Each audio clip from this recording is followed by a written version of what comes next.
बिस्मिल्लाहिर्रहमानिर्रहीम अस्सलाम वालेकुम welcome back once again to our YouTube channel. भाई आज का जो लेक्चर है वो हमारा बहुत ही इंटरेस्टिंग होने वाला है कि आज के लेक्चर के अंदर हम अफेक्ट्स के बारे में डिस्कस करने वाले हैं कि प्रेशर, डेंसिटी और टेम्परेचर इन तीनों चीज़ों के अफेक्ट्स कौन कौन से होते हैं। तो और किसके ऊपर होते हैं भाई, स्पीड ऑफ साउंड, क्योंकि हमारा लास्ट लेक्चर था वो स्पीड ऑफ साउंड के ऊपर ख़त्म हो चुका था। तो लेप्लास की करेक्शन आई थी, लेप्लास की करेक्शन के बाद हमने आपको बताया था कि भाई हम इनके इफेक्ट्स के बारे में नेक्स्ट लेक्चर में डिस्कस करेंगे। तो इस लेक्चर के अंदर सबसे पहले जो हमारा पहला टॉपिक है वो प्रेशर के बारे में है कि अफेक्ट ऑफ द प्रेशर क्या होता है। नंबर वन सबसे पहले आएगा affect of pressure. Affect of pressure भाई सबसे पहले तो हम लिखेंगे इसका फार्मूला, क्योंकि हमें पता था कि जो स्पीड ऑफ साउंड है उसका जो फार्मूला था लेप्लास की करेक्शन के बाद हमें मिला था, वो मिला था v is equal to gamma into P divided by rho, और उसका था अंडर रूट। गैमा के बारे में हम पहले ही डिस्कस कर चुके हैं, इसलिए यहाँ पे हम उसकी बात को नहीं छेड़ेंगे। कांस्टेंट होता है और उसकी वैल्यू एयर के लिए 1.42 के बराबर होती है। बहरहाल तो यहाँ पे देखिएगा हमें पता है एक चीज़, इसे हम इक्वेशन नंबर 1 का नाम देंगे। सबसे पहले हम डेंसिटी की वैल्यू लिखेंगे। देखिए भाई डेंसिटी का फार्मूला होता है मैस पर यूनिट वॉल्यूम। हम क्या करेंगे, इस इक्वेशन नंबर 1 के अंदर रो की जो वैल्यू है उसको पुट कर देंगे। तो हमारे पास क्या बनेगी, हम लिखेंगे therefore velocity v becomes equals to gamma into p divided by rho, और रो की जगह पे आ जाएगा मैस डिवाइडेड बाय वॉल्यूम, और उसका क्या आ जाएगा अंडर रूट। तो भाई ये वॉल्यूम यहाँ पे डिवाइड इधर जाएगा तो वो मल्टीप्लाई हो जाएगा। तो speed of sound v is equal to आ जाएगी under root of gamma into P multiplied by v divided by m। अब पहले तो एक चीज़ हम डिस्कस कर चुके हैं कि सर गैमा जो है वो उसकी वैल्यू 1.42 के बराबर होती है एयर के लिए, और यहाँ पे प्रेशर और वॉल्यूम इन दो चीज़ों का मल्टीपल है। तो भाई प्रेशर और वॉल्यूम का जो मल्टीपल है वो रहता है हमेशा कांस्टेंट। ये बॉयल्स लॉ में हम पहले डिस्कस कर चुके हैं।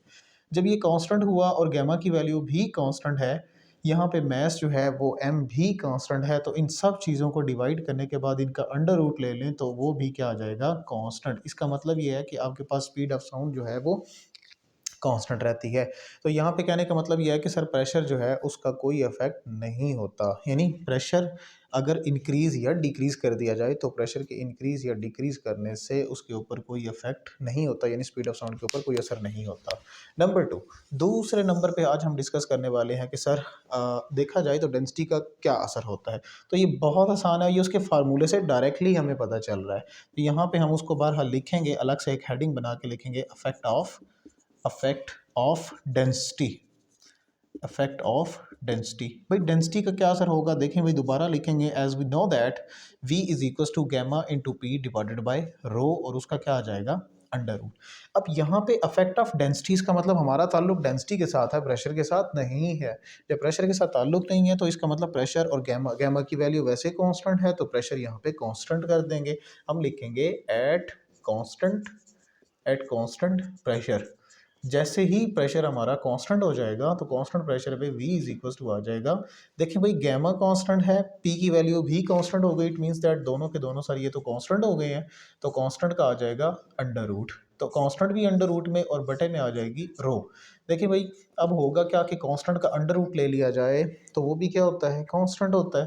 तो हम यहाँ पे लिखेंगे constant divided by under root of rho, या फिर कांस्टेंट को हटा दिया जाए तो फिर प्रोपोर्शनैलिटी आ जाती है और ये आ जाएगा 1 की फॉर्म में अंडर रूट ऑफ रो। तो यहाँ से हमें पता चल गया कि जो स्पीड ऑफ साउंड होती है वो दरअसल under root of the density के इन्वर्सली प्रोपोर्शनल के बराबर होती है। दूसरा अफेक्ट और तीसरा अफेक्ट अभी हम डिस्कस करने जा रहे हैं, वो है अफेक्ट ऑफ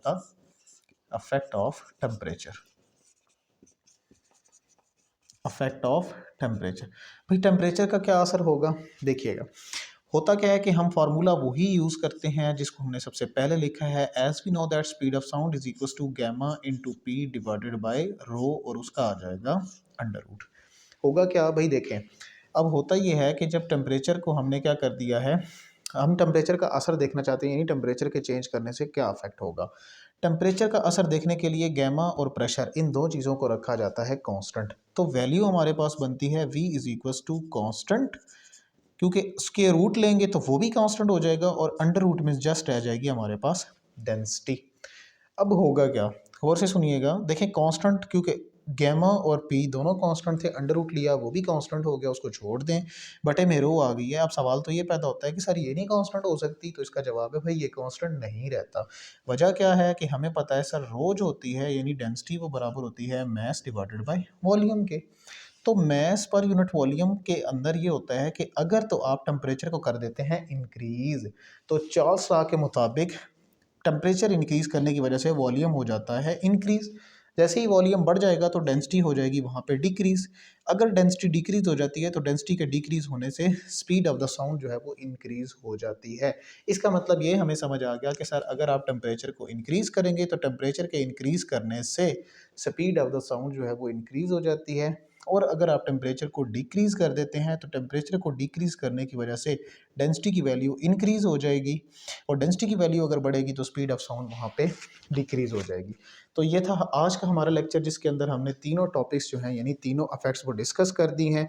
इंशाल्लाह नेक्स्ट लेक्चर के अंदर हम डिस्कस करेंगे कि v is equals to F lambda, क्योंकि लास्ट लेक्चर से हम ये बातें बताते आ रहे हैं आपको कि v is equals to F lambda हम प्रूव करेंगे, तो इंशाल्लाह उसको हम नेक्स्ट लेक्चर में कवर कर देंगे। तब तक के लिए हमें दीजिए इजाज़त। अल्लाह हाफिज़।